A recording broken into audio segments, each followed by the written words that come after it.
हम जमात इस्लामी हिंद हैं और आप जमात इस्लामी हिंद के बारे में कुछ जानना चाहें। रहनुमा भी हैं सर।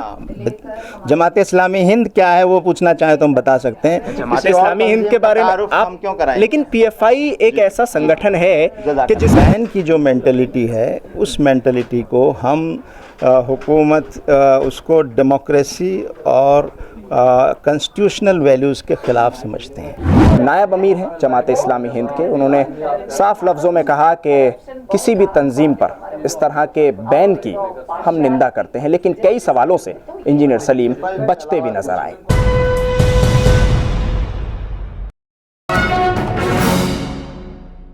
पीएफआई पर मौजूदा सरकार की तरफ से बैन लगा दिया गया है। 5 सालों के लिए पॉपुलर फ्रंट ऑफ इंडिया को बैन कर दिया गया है।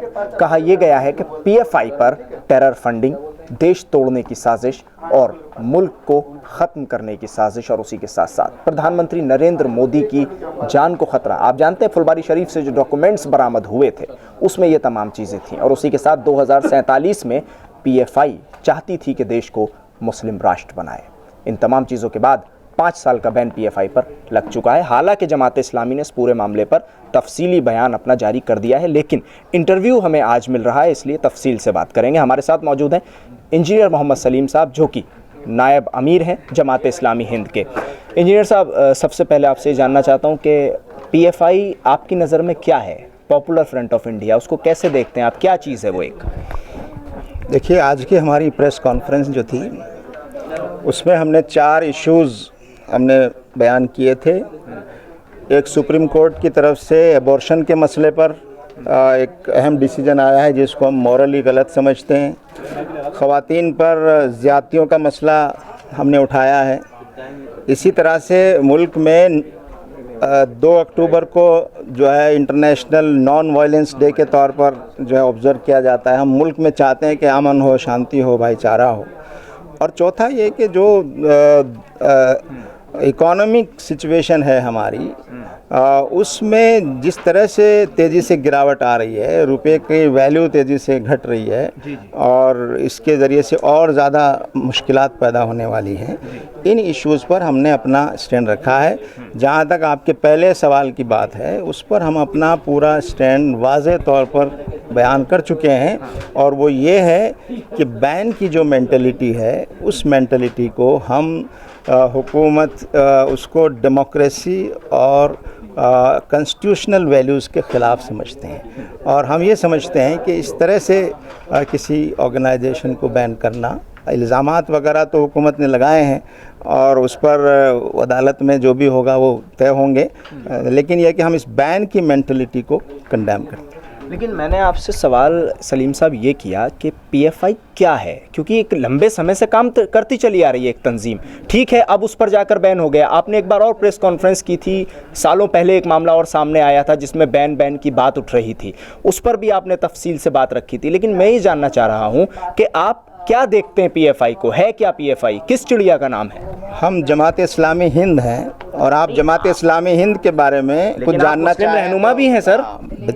जमात इस्लामी हिंद क्या है वो पूछना चाहें तो हम बता सकते हैं। जमात इस्लामी हिंद के बारे में आप क्यों कराएं? लेकिन पीएफआई एक ऐसा संगठन है कि जिसको अब बैन कर दिया गया है। मैं ये पूछना चाह रहा हूँ कि आप लोगों ने लगातार अपने मौक़िफ़ रखे हैं और मजबूती के साथ रखे हैं, तो अब जो पीएफआई को बैन किया गया है, जो वजूहात बताकर बैन किया गया है, क्या आप उन्हें सही मानते हैं? जो वजह बताई गई जमात इस्लामी हिंद क्या है वो हम बता सकते हैं। जमात इस्लामी हिंद कोई सियासी जमात नहीं है। जमात इस्लामी हिंद एक सोशल ऑर्गेनाइजेशन है। जमात इस्लामी हिंद मॉरल इश्यूज़ को उठाती है, सोशल इश्यूज़ को उठाती है, और कहीं पर भी किसी पर भी कहीं नाइंसाफ़ी हो, जुल्म हो, तो हम उसके ख़िलाफ़ आवाज़ उठाते हैं और जो कुछ हमारे बस में इख्तियार में है वो हम करते हैं। तो ये जमात इस्लामी हिंद का एक ब्रीफ तारुफ है। मज़लूमों के साथ खड़े हैं। बिल्कुल। एक आखिरी सवाल आपसे, क्योंकि ख़त्म करते हैं इंटरव्यू को जल्दी से। आखिरी सवाल आपसे मैं जानना चाह रहा हूँ, कुछ लोगों ने अभी कुछ वक्त पहले मोहन भागवत आरएसएस के जो चीफ हैं उनसे मुलाकात की। उसके बाद मोहन भागवत खुद इमाम उमैर इलियासी के पास आकर मुलाकात करते हैं, मदरसों में भी जाते हैं। उसके बाद मदरसों का सर्वे का जो पूरा सिलसिला है वो लगातार जारी है। उसी के साथ साथ फिर पीएफआई पर बैन भी लग जाता है। तो क्या ये मुलाकातें जो हुई लगातार और उन मुलाकातों से जो नतीजे निकले उन्हें कैसे देखें और क्या समझे उसको?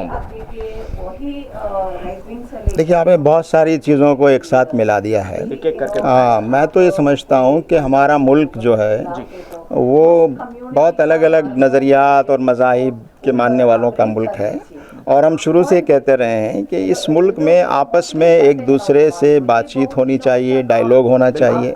बातचीत और डायलॉग उन लोगों में भी होना चाहिए जो एक दूसरे को बहुत गलत तरीके से समझते हैं या देखते हैं। तो मैं नहीं समझता कि बातचीत में या मिलने में कोई हर्ज है। उसको तो हम तायद करते रहें कि मिलना मिलाना, बातचीत, गलतफहमियां हो, दूर हों, लेकिन ये बातचीत एक मकसद के तहत हो, नंबर एक। दूसरा ये कि ये बातचीत जो है ट्रांसपेरेंट हो, लोगों को मालूम हो कि लोगों के बीच जो बातचीत हो रही है वो क्या बात हो रही है, और उसका कोई न उसमें एक तसलसल हो। ये नहीं कि एक दिन बात हो गई, फ़ोटो हो गया, ख़बर आ गई और मामला ख़त्म हो गया, नहीं, बल्कि ये बातचीत का सिलसिला तसलसल के साथ, एजेंडा के साथ और ट्रांसपेरेंसी के साथ चले, और उसका कोई नतीजा इस शक्ल में निकले कि जो आपस में जो इस मुल्क में दूरियां बढ़ रही हैं, गलतफहमियां बढ़ रही हैं, बढ़ाई जा रही हैं, वो कम हों और ये मुल्क जो है आपस में मिलजुल कर हम रह सकें। इस नतीजे पर अगर कोई चीज़ आती है तो हम उसकी तारीफ करें। लेकिन मुलाकातों के बाद जो रिजल्ट निकल कर आते हैं उसमें आपने भी अभी अपनी एक बात में कहा कि जो लोग लगातार ऐसे शस्त्र प्रदर्शन करते हैं, तलवारें लेकर नज़र आते हैं, इस तरह की ट्रेनिंगें देते हैं, उन पर कोई कार्रवाई नहीं होती। इसीलिए हम कहते हैं कि बातचीत का अमल हमेशा जारी रहना चाहिए। बातचीत ज़रूर होनी चाहिए, मिलना मिलाना ज़रूर होना चाहिए, लेकिन ये बातचीत सिर्फ फ़ोटो के लिए, अखबार के लिए और सिर्फ ख़बर के लिए नहीं हो, तो बल्कि ये बातचीत जैसे मैंने बताया अभी कि ट्रांसपेरेंट हो, स्ट्रक्चर्ड हो, लोगों को पता हो क्या बात कही जा रही है, उसका कोई मुस्बत नतीजा समाज में नज़र आना चाहिए। ऐसी बातचीत की हम तायद करते हैं। ठीक, चलिए, शुक्रिया बातचीत करने के लिए। इंजीनियर मोहम्मद सलीम साहब हमारे साथ मौजूद थे, जो कि नायब अमीर हैं जमात इस्लामी हिंद के। उन्होंने साफ लफ्ज़ों में कहा कि किसी भी तंजीम पर इस तरह के बैन की हम निंदा करते हैं, लेकिन कई सवालों से इंजीनियर सलीम बचते भी नजर आए। दिल्ली से कैमरा पर्सन नाजिम के साथ न्यूज़ MX के लिए साहिल नकवी। हम जमात इस्लामी हिंद हैं और आप जमात इस्लामी हिंद के बारे में कुछ जानना चाहें, रहनुमा भी हैं सर। जमात इस्लामी हिंद क्या है वो पूछना चाहें तो हम बता सकते हैं। जमात इस्लामी हिंद के बारे में आप क्यों कराएं? लेकिन PFI एक ऐसा संगठन है कि जिस बैन की जो मेंटलिटी है, उस मेंटलिटी को हम हुकूमत उसको डेमोक्रेसी और कॉन्स्टिट्यूशनल वैल्यूज़ के ख़िलाफ़ समझते हैं। नायब अमीर हैं जमात इस्लामी हिंद के। उन्होंने साफ लफ्ज़ों में कहा कि किसी भी तंजीम पर इस तरह के बैन की हम निंदा करते हैं, लेकिन कई सवालों से इंजीनियर सलीम बचते भी नजर आए।